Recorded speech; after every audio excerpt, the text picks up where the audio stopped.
The ship moved through the darkness of space, like a small white bird flying into a storm. Inside, Ambassador Kim Yuna stood near the window and watched the distant stars. She was 43 years old, with calm eyes and a gentle voice that had ended wars and built friendships between planets. Earth had sent her because she was the best. She was humanity's hope for peace. Behind her, Lieutenant Kong Tayo checked the navigation systems. He was young, only 26, but he had served Yuna for 3 years. He trusted her completely. Everyone did. "Ambassador, we will arrive at Osiris Prime in 2 hours," he said. Yuna nodded, but did not turn from the window. "Have you ever seen a Velthrin, Taiho?" "Only in pictures. They look frightening. They are warriors. Their entire civilization is built on conquest and power. They have controlled 40 star systems for thousands of years. They see strength as the only truth." She finally turned and smiled at him. "But even warriors grow tired of war. That is why we are here." The Velthrin Empire had made first contact with humanity 5 years ago. It was not a friendly meeting. A Velthrin patrol ship had destroyed a human research vessel near the border, killing everyone aboard. War seemed certain. But Earth chose a different path. They sent messages of peace. They offered talks. The Velthrin were surprised. They had expected humans to attack, to seek revenge. Instead, humans asked for understanding. Overlord Tysic, the supreme ruler of the Velthrin Empire, found this amusing. He agreed to receive a human ambassador. Perhaps these strange creatures would be entertaining before he crushed them. Yuna had volunteered for the mission. Many told her it was suicide. The Velthrin respected only power, and humans were weak in their eyes. Earth controlled just 12 colony worlds. The Velthrin had 40. In any war, humanity would be destroyed. But Yuna believed something different.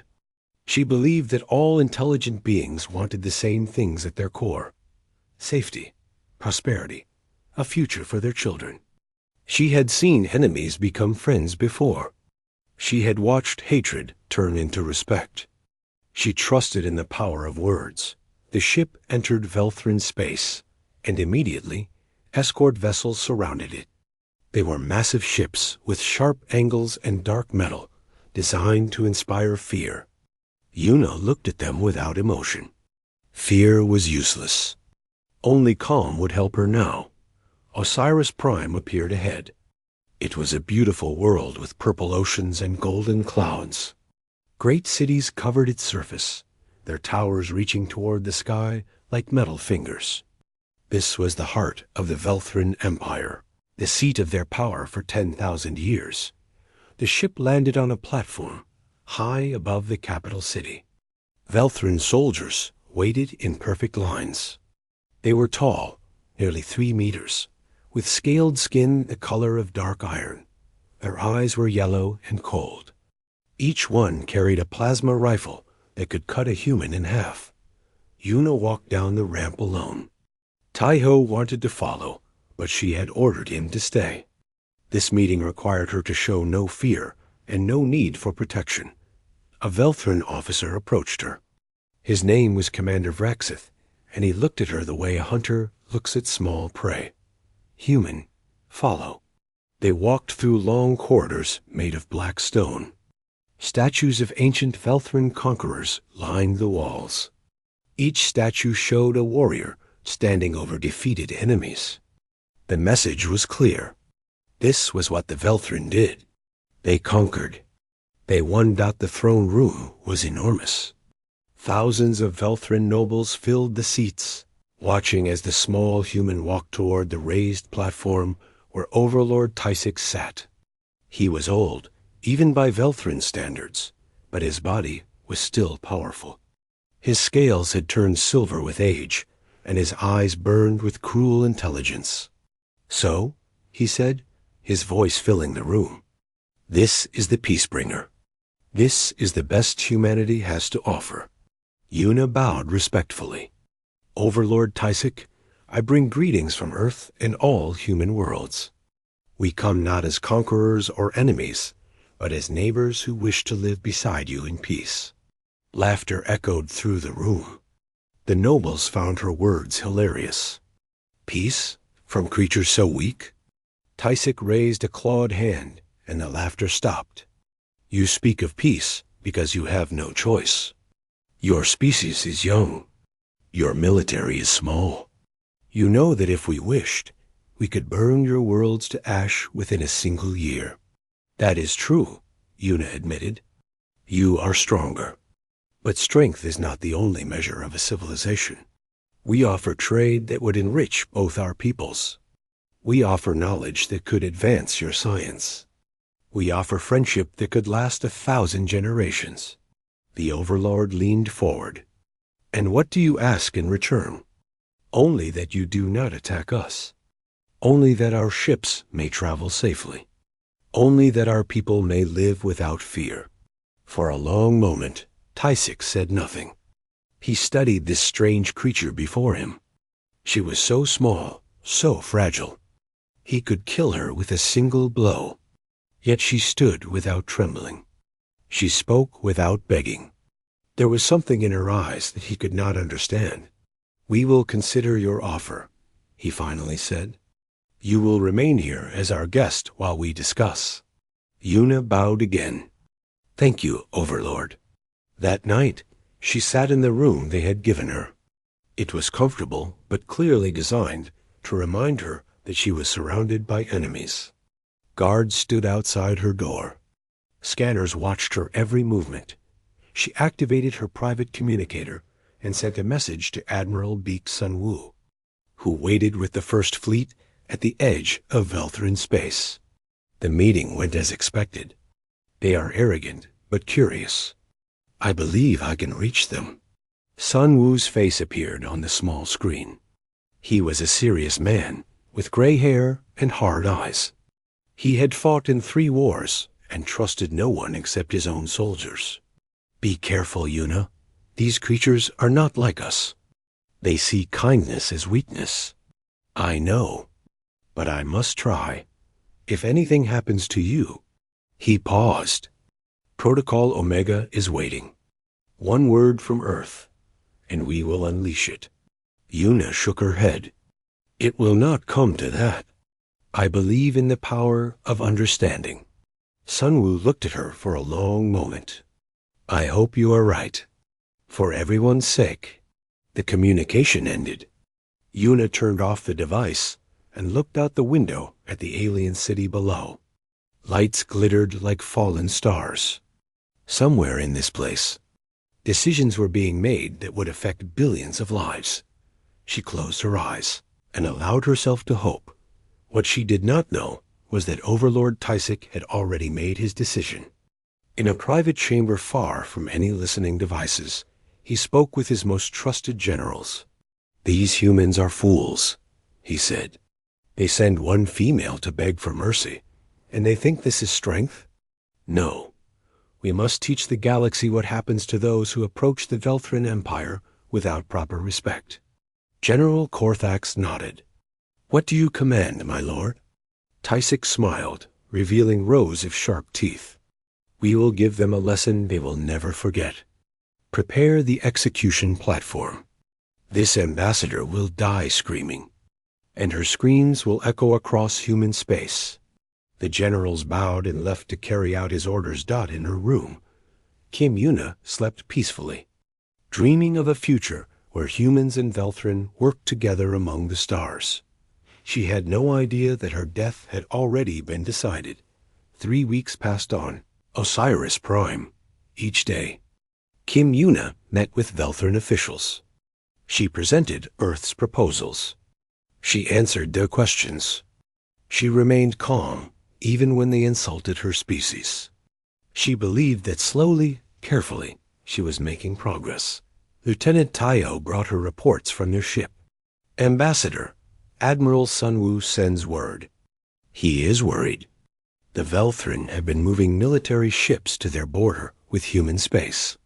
Una looked at the report and frowned. It could mean nothing.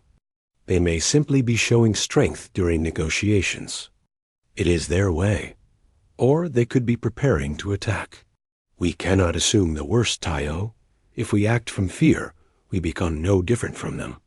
Taiho wanted to argue, but he knew it would do no good. Yuna believed in peace with all her heart. She would not give up until there was no other choice. That evening, a message arrived from the Overlord's palace. Ambassador Kim Yuna was invited to a grand banquet. The invitation said that a decision about Earth's proposal had been reached. The words were polite, but something about them made Taiho nervous. "I do not trust this," he said. "It is a good sign," Yuna replied. "If they wanted to reject us, they would simply send us away. A banquet means they want to celebrate something." She dressed in formal clothes that Earth had sent specifically for this occasion. A simple dark suit with the symbol of the United Earth Coalition on her chest. She looked at herself in the mirror and took a deep breath. Whatever happens tonight, remember why we are here. Peace is worth any risk. Taiho nodded, but his hand rested on his sidearm. He had a terrible feeling that would not go away. The banquet hall was filled with the most powerful Velthrin in the Empire. Nobles, generals, scientists, and priests had gathered to witness this historic moment. Tables overflowed with strange foods and drinks. Music played from hidden speakers, harsh and rhythmic. Yuna walked through the crowd alone. She was the only human in a sea of massive reptilian bodies. Everyone watched her. Some looked curious. Others looked hungry. Overlord Tysic sat on his throne at the head of the hall. When Yuna approached and bowed, he smiled down at her. "Ambassador, welcome. Tonight we celebrate." "I am honored, Overlord. May I ask what we celebrate?" "A decision. The Velthrin High Council has discussed your proposal for many days. We have reached a conclusion." Yuna's heart beat faster, but she kept her face calm. "And what is your decision?" Tysic stood. The entire hall fell silent. Every eye watched as the Overlord descended from his throne and walked toward the small human female. "Our decision," he said slowly, "is that humanity is not worthy of our respect." Yuna did not move. "I understand that we are young compared to your great empire. But age is not everything. Surely there is value in what we offer. There is no value in weakness." Tysic circled her like a predator examining prey. "You come here with soft words and empty promises. You talk about peace as if it is something to desire. But peace is the dream of cowards. The strong take what they want. The weak beg for mercy. We do not beg. We offer friendship." "Friendship?" Tysic laughed. "We do not need friends. We need subjects, slaves, conquered peoples who know their place." He stopped in front of her, his massive form blocking out the light.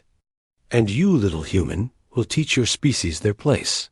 Before Yuna could respond, guards grabbed her arms. She struggled, but their strength was impossible to match. They forced her to her knees. "What is this?" she demanded, her calm finally breaking. "I am an ambassador. I am protected by galactic law." "Galactic law is written by the strong," Tysic replied. "And we say that you are a spy. You came here to steal our secrets, to learn our weaknesses, to prepare your people for war against us. That is a lie. The truth is whatever we say it is." He looked at his gathered nobles.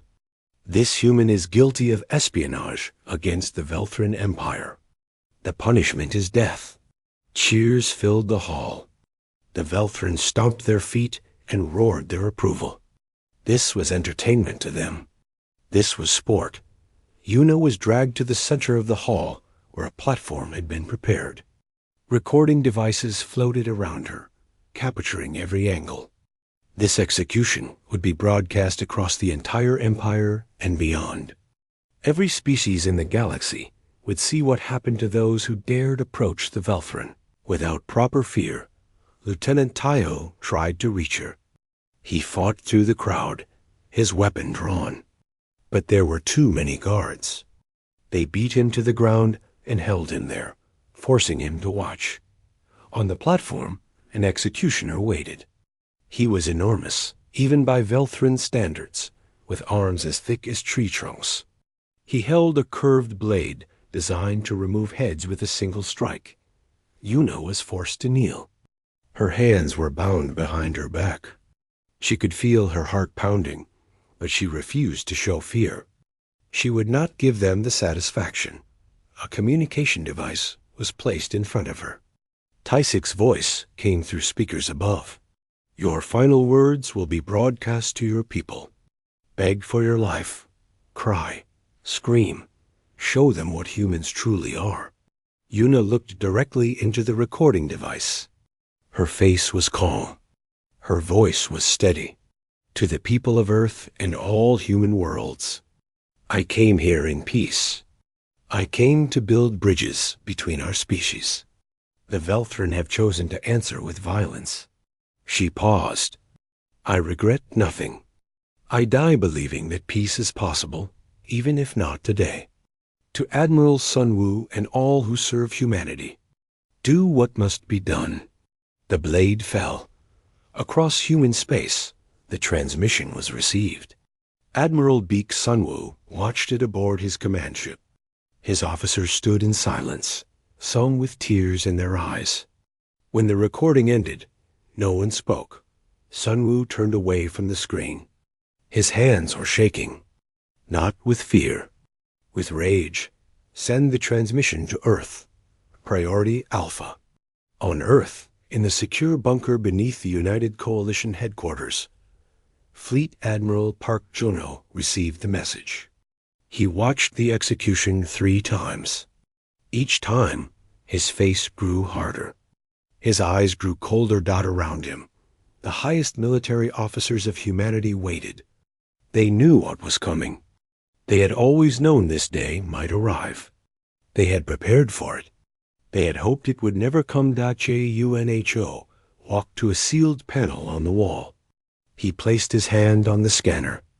A hidden compartment opened, revealing a single red button beneath a glass cover. Protocol Omega, he said quietly. The Annihilation Doctrine. General Yoon Hanna stepped forward.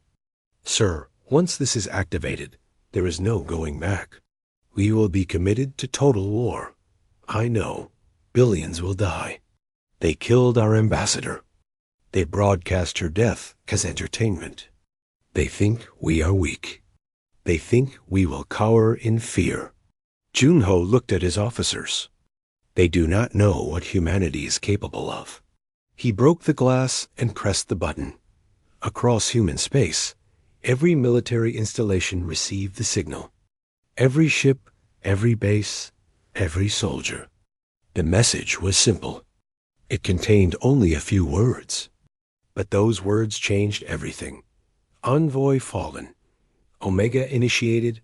Nitrogen monoxide mercy. Nitrogen monoxide negotiation. Total response. On Osiris Prime, Overlord Tysik celebrated. He drank wine and laughed with his generals. They had shown the galaxy the might of the Velthran Empire. Those foolish humans would run to their little planets and hide. Perhaps one day, when the Empire was ready, they would conquer them too. He did not know that in the darkness between stars, humanity was waking up. And humanity was angry. The galaxy expected humanity to respond with words. Perhaps an angry message. Perhaps economic punishment. Perhaps a formal declaration of war, followed by negotiations. This was how civilized species behaved. This was how disputes were handled among the stars. But humanity went silent. For 3 days after Kim Yuna's execution, not a single transmission left human space. Trade ships stopped at the border. Communication channels closed. Diplomatic offices emptied. It was as if the entire species had simply vanished. The Velthran found this amusing. Their news broadcasts mocked the humans. "The cowards hide in their holes," the announcer said. "They know that any action against the mighty Velthern Empire would mean their destruction. Let them tremble. Let them remember this lesson forever." Overlord Tysic received reports that human border defenses had gone quiet. Their patrol ships had retreated to their home systems. Everything suggested that humanity was afraid. He was wrong. Deep within human territory, something was happening that the Velthern could not see. Something that had never happened before in the history of the galaxy. An entire species was transforming itself for a single purpose. Protocol Omega was not just a military plan. It was a complete reorganization of human civilization for total war. It had been created decades ago, after humanity joined the galactic community and learned the harsh truth about the universe. Most alien species did not value peace. Most alien species understood only power. If humanity ever faced a threat to its existence, it would need to respond not with part of its strength, but with all of it. Fleet Admiral Park Junho stood in the command center of the UEC Eternal Resolve, the largest warship ever built by human hands. Around him, officers worked without rest. Reports flowed in from every corner of human space. "Admiral, the civilian factories on Mars have completed conversion. They will begin producing warship components within 48 hours. The colony worlds have reported full mobilization. Every citizen between ages 18 and 60 has registered for service. The research facilities on Titan have awakened the Special Weapons Program. Dr. SEO. Nari reports that all systems are operational." Junho nodded at each report. This was Protocol Omega working exactly as designed. Every factory that made civilian goods now made weapons. Every transport ship was being armored for war. Every citizen who could fight was training. Every scientist who could help was working. On Earth, recruitment centers overflowed. Men and women lined up for kilometers, waiting to join the military. They did not need to be convinced. They had all seen the broadcast. They had all watched Ambassador Yuna die with dignity. They had all heard her final words, "Do what must be done." Colonel Choi Do-yoon walked through one of these centers.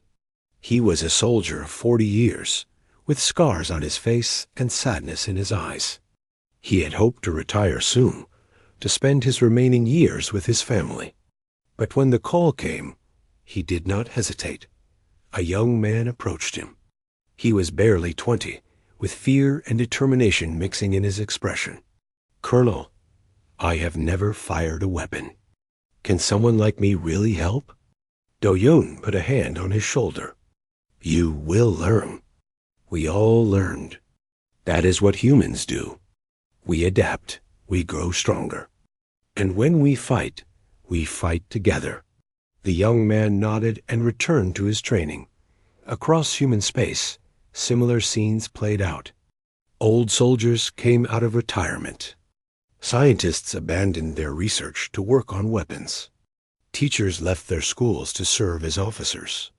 Parents said goodbye to their children, not knowing if they would ever see them again. But there was no complaint. There was no protest. There was only unity that the Velthrin had made a terrible mistake. They thought that killing one ambassador would frighten humanity. Instead, it united them. Every human alive felt the same rage, the same grief, the same determination.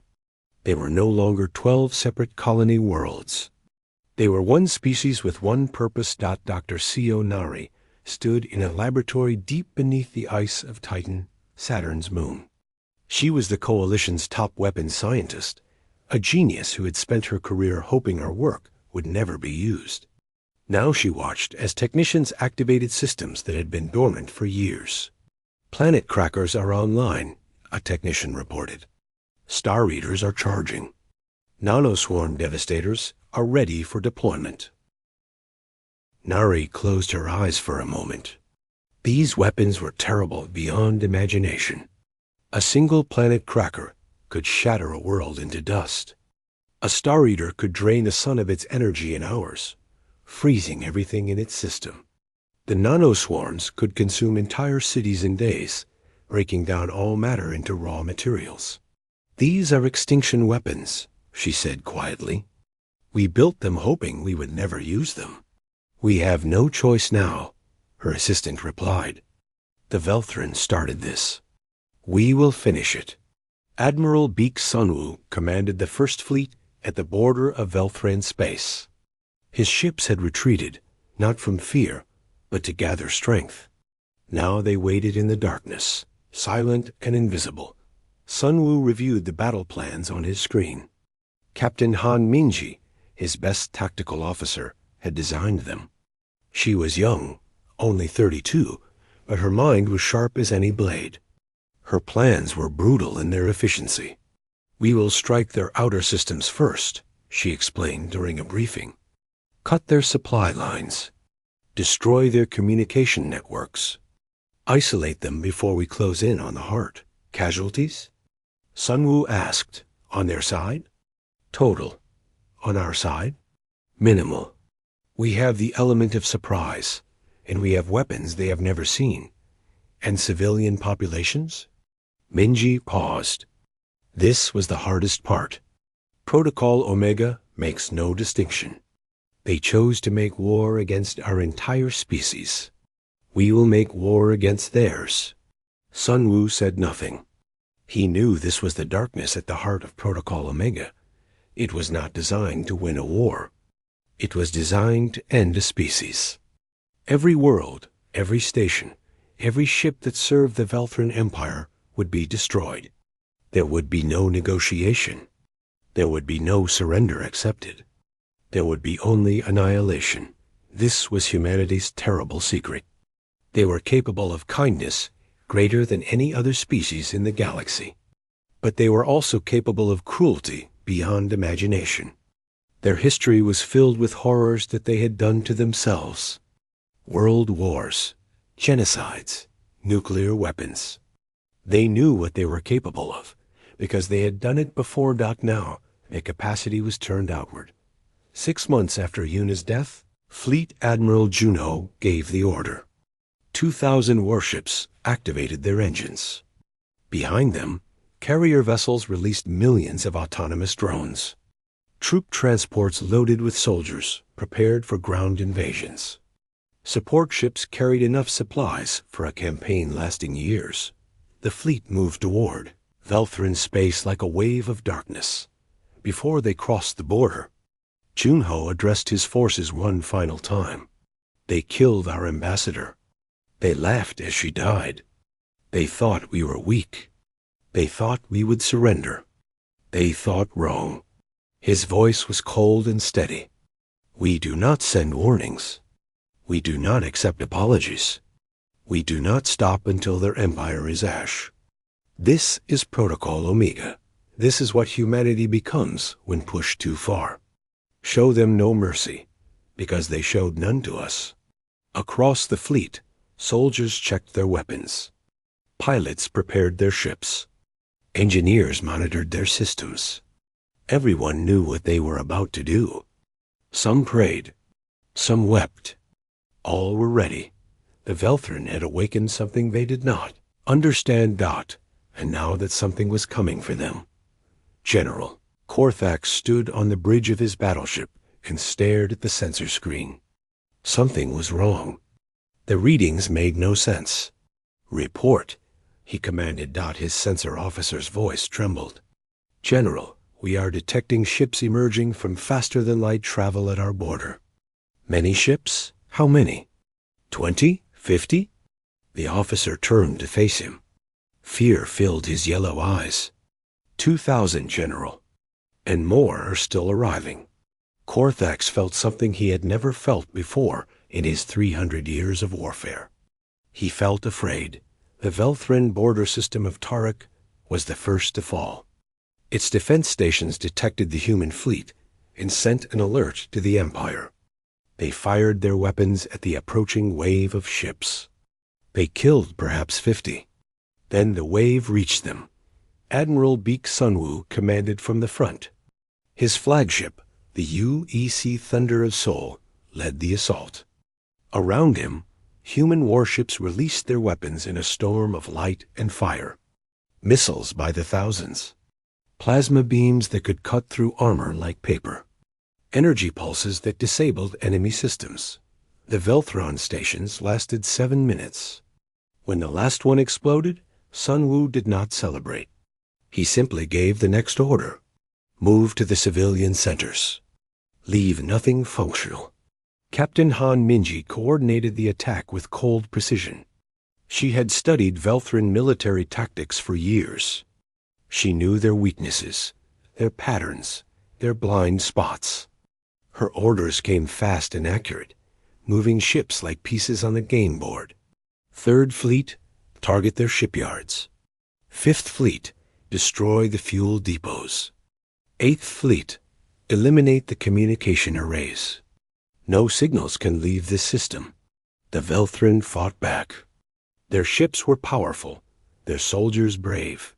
But they had never faced an enemy like this. Human ships moved in perfect coordination. Human weapons were more advanced than anything the Velthran had seen. Human soldiers did not hesitate, did not retreat, did not stop dot in 12 hours. The Tariq system was dead.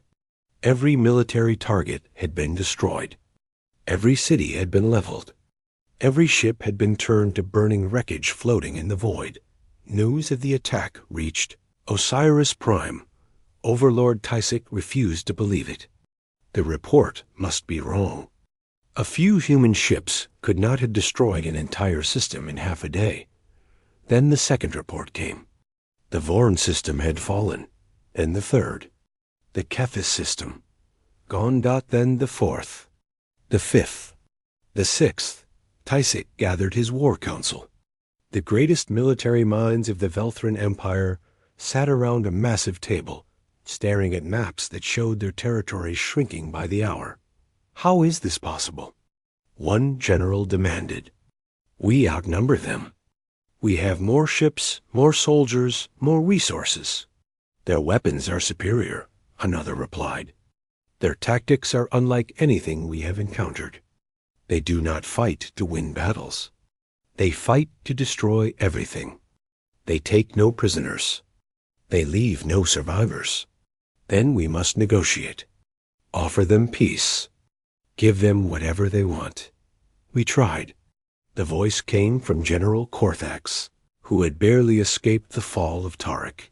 His ship had been damaged, and half his crew was dead. I sent a surrender message to their fleet commander. Do you know what he replied? The room was silent. Nothing. He replied with nothing. They do not answer our communications. They do not acknowledge our existence. They simply destroy. Tysic stood slowly. He was beginning to understand what he had done. He had thought that killing one ambassador would teach humanity its place. Instead, he had unleashed something beyond his worst nightmares. Send every ship we have to defend the core worlds. We will make our stand there. It was not enough that Colonel Choi Do-yoon led the ground forces. When human soldiers landed on Velthran worlds, they did so with overwhelming force. Hundreds of thousands of soldiers, supported by tanks, aircraft, and combat drones. They moved through Velthran cities with terrible efficiency. The Velthran soldiers were tall and strong, but humans had something they did not. Humans had rage. Every soldier who landed remembered the broadcast of Yuna's death. Every soldier carried that memory into battle. Do-young walked through the ruins of a Velthran military base. Bodies lay everywhere. The fighting had been intense, but short. His soldiers had not lost a single life. A young corporal approached him. Sir, we found survivors hiding in a bunker. What do we do with them? Do-young remembered his orders. Protocol Omega. No prisoners. Total destruction. He looked at the bunker. Inside were Velthran soldiers who had surrendered. They had thrown down their weapons. They had raised their hands. They were defenseless. "Execute them," he said. The words tasted like ash in his mouth. "Sir?" The corporal's face went pale. "Those are our orders.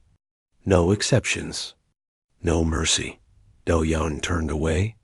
"If you cannot do it, I will find someone who can." The sounds of weapon fire echoed behind him as he walked away. The war continued for months. System after system fell to humanity's advance. The Velthrin threw everything they had at the invaders, but nothing worked. Their fleets were destroyed. Their armies were crushed. Their worlds were burned. Dr. C.O. Nari monitored the deployment of special weapons from her laboratory. A planet cracker was used on the Velthrin's primary shipyard world, shattering it into an asteroid field. A Star Eater drained the sun of a major industrial system, freezing every world in darkness. Nanoswarms consumed military installations too, well defended for conventional attack. Each time she authorized a weapon deployment, Nari felt a piece of her soul die. She was a scientist. She had wanted to explore the universe, to discover its secrets, to build beautiful things. Now she was a destroyer of worlds. "Is this what we have become?" She asked her assistant one night. "This is what they made us become," he replied. "They chose this, not us." But Nari was not certain anymore. Was there truly a difference between the killer and the one who created the weapon? On Osiris Prime, Overlord Tysic made one final attempt at diplomacy. He recorded a message and broadcast it on every frequency the humans might receive. "People of Earth, I am Overlord Tysic of the Velthrin Empire. I admit that mistakes were made. The execution of your ambassador was ... regrettable. But surely this war has gone far. No, we are willing to negotiate peace. We will offer territory, resources, anything you desire. Please, let us end this bloodshed." Fleet Admiral Juno received the message aboard the Eternal Resolve. He listened to it once, then deleted it. Captain Minji was beside him. "You will not respond." "There is nothing to say. Protocol Omega does not include negotiation. It does not include surrender. It does not stop until the enemy no longer exists." He looked at her with eyes that had seen too much death. "That was the price we agreed to pay when they killed Yuna. That is the price they will pay for killing her. And what about us? What do we become when this is over?" Chun-Ho did not answer. Perhaps he did not have an answer. The human fleet reached Osiris Prime 8 months after the war began. It was the final stronghold of the Velthrin Empire. Every remaining ship, every surviving soldier, every last defender had gathered here to make a final stand. They lasted 3 days. On the 3rd day, Overlord Tysic watched from his palace as human ships filled the sky. Bombs fell like rain. His beautiful capital city burned. His proud empire collapsed into dust. A human soldier found him in his throne room, sitting alone among the ruins. "It is over," Tysic said. "Kill me and be done with it." The soldier did not raise his weapon. "You are not mine to kill. You will be taken to Earth to face justice." As they led him away, Tysic looked back at his burning world. He had ruled 40 star systems. He had commanded billions of subjects. He had thought himself invincible. Now he understood the truth. He had never faced a real enemy before until now. 2 years had passed since Protocol Omega began. Now it was over.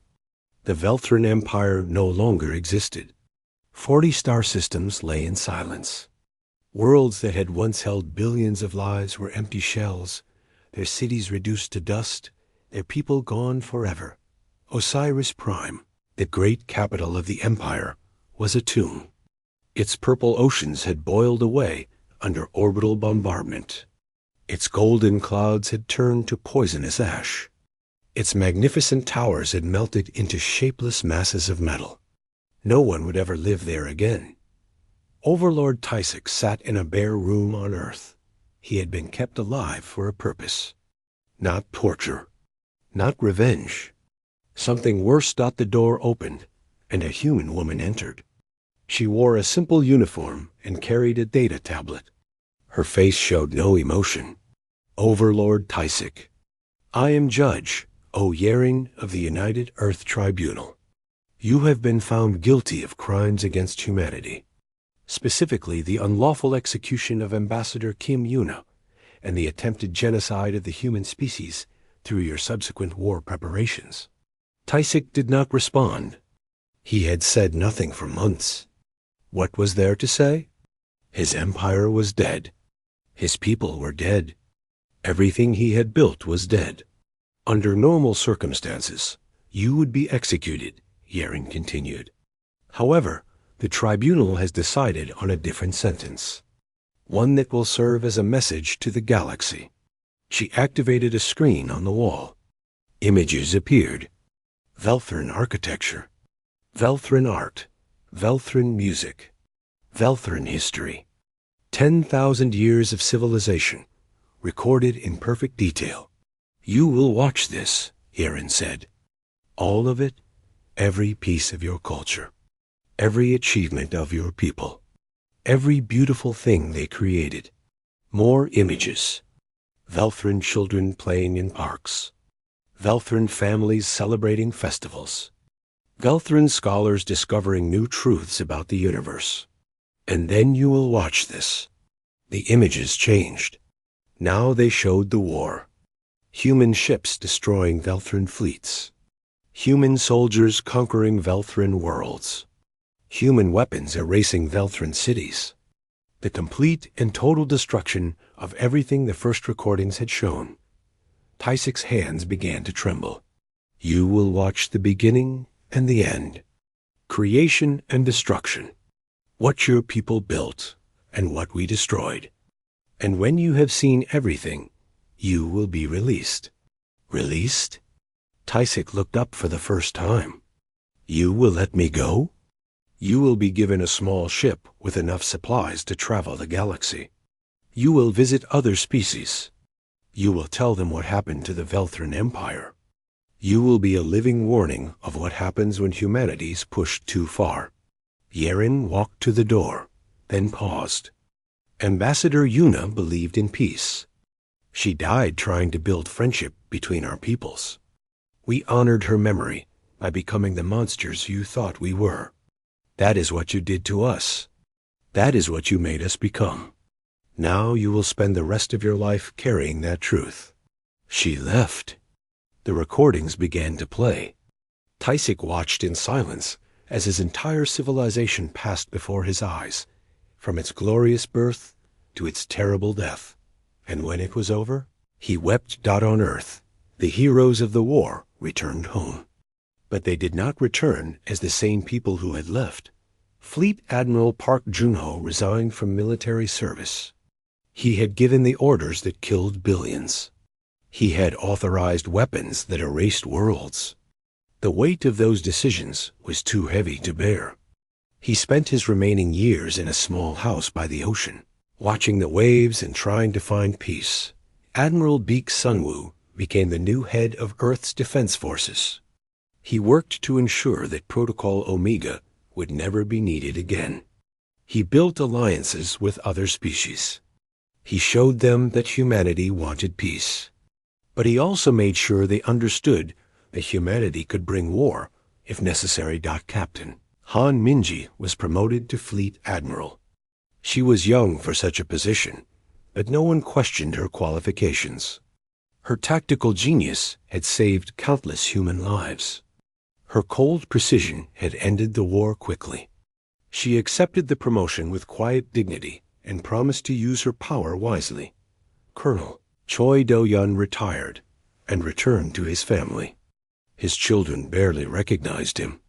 The man who left had been warm and kind. The man who returned was quiet and distant. He never spoke about the war. Some nights he would wake up screaming for nightmares. His wife would hold him and say nothing. There was nothing to say. Dr. Sionari sealed away the special weapons once more. She wrote detailed instructions explaining how to destroy them if humanity ever decided that such power should not exist. Then she left her laboratory and went to work on a project to terraform a dead world, trying to create life instead of destroying it. The galaxy watched all of this with new eyes. Before the war, humanity had been seen as a young species, weak and foolish, barely worth noticing. Now every species knew the truth. Humans were kind. Humans were peaceful. Humans built beautiful things and dreamed of a better future. They laughed and loved and hoped like any other species, but they also remembered. They remembered every war they had ever fought. They remembered every horror they had ever committed. They knew exactly what they were capable of, because they had done it to themselves many times before. Underneath their smiles, underneath their gentle words, underneath their offers of friendship, there was something dark and terrible waiting. A capacity for destruction that no other species possessed. A willingness to sacrifice everything, including their own souls, to destroy an enemy completely. The Velthrin had awakened that darkness. The Velthrin had paid the price. Other species understood the message. Ambassadors from 100 worlds sent messages to Earth, requesting formal diplomatic relations. Trade agreements were signed. Alliances were formed. Everyone was very polite. Everyone was very careful, because everyone knew what would happen if they were not. A memorial was built for Kim, Yuna, in the heart of Earth's greatest city. It was a simple structure of white stone, surrounded by a garden of flowers from every human world. People came from across the galaxy to visit it. They stood in silence before the statue of the woman who had died believing in peace. The inscription at the base read, "She offered her hand in friendship. They answered with their blood, not we answered with their extinction. Let this be remembered. Humanity desires peace, but we are capable of annihilation. Choose wisely. Years passed, decades, centuries. Humanity continued to grow and expand through the galaxy. They made friends and built wonders. They explored distant stars and discovered new civilizations. They remained the same hopeful, dreaming species they had always been, but they also kept their weapons ready. They also trained their soldiers. They also remembered Protocol Omega and what it had done. No human ambassador was ever harmed again. On a distant world, an old Velthrin named Tysic lived out his final days. He had traveled the galaxy for many years, telling his story to anyone who would listen. He had become exactly what the humans intended, a living warning, a reminder of what happened when someone made the wrong choice. Now, he sat alone in a small room, watching the stars through a window. He was the last of his kind. When he died, the Velthrin would truly be gone forever. He often thought about that day in the throne room, when he had ordered the execution of Ambassador Yuna. It had seemed so simple then, so obvious. Humans were weak. Killing one would teach them respect. He had been so wrong. The door opened, and a young human woman entered. She was a historian, come to record his final memories for future generations. Overlord Tysic, thank you for agreeing to speak with me. He looked at her. She was young and bright-eyed, filled with curiosity and hope. She reminded him of someone. You look like her, he said. The ambassador. Kim Yuna, the woman smiled. She was my great-grandmother's sister. I never met her, but I grew up hearing stories about her. She was brave. Even at the end, she showed no fear. Tysic looked away. I respected her. That is why I killed her. I thought that destroying something valuable would prove our strength. And what did it prove instead? Tysic was quiet for a long moment. When he spoke, his voice was barely a whisper. It proved that true strength is not about destroying what you hate. It is about protecting what you love. The humans understood this. They loved their ambassador. They loved their people. They loved their future. and they were willing to do anything to protect it. He closed his eyes. I destroyed what I feared. They destroyed what threatened them. We were both killers, but their purpose was greater than mine. The woman recorded his words. When he finished speaking, she thanked him and prepared to leave. One more thing, Tysic said. Tell them I am sorry. For what I did, for what I started, for what we all became because of my pride. The woman nodded. I will tell them. She left. Tysic sat alone in the darkness, waiting for death, the last echo of an empire that had learned too late the cost of underestimating humanity. Outside, the stars continued to shine. Ships traveled between worlds. Children laughed and played. The galaxy moved forward into the future, and somewhere in the heart of a memorial garden on Earth, flowers bloomed around a statue of a woman who had believed in peace. Her sacrifice was remembered. Her lesson was never forgotten. Humanity had chosen kindness, but they had proven they could choose otherwise. The galaxy would never forget.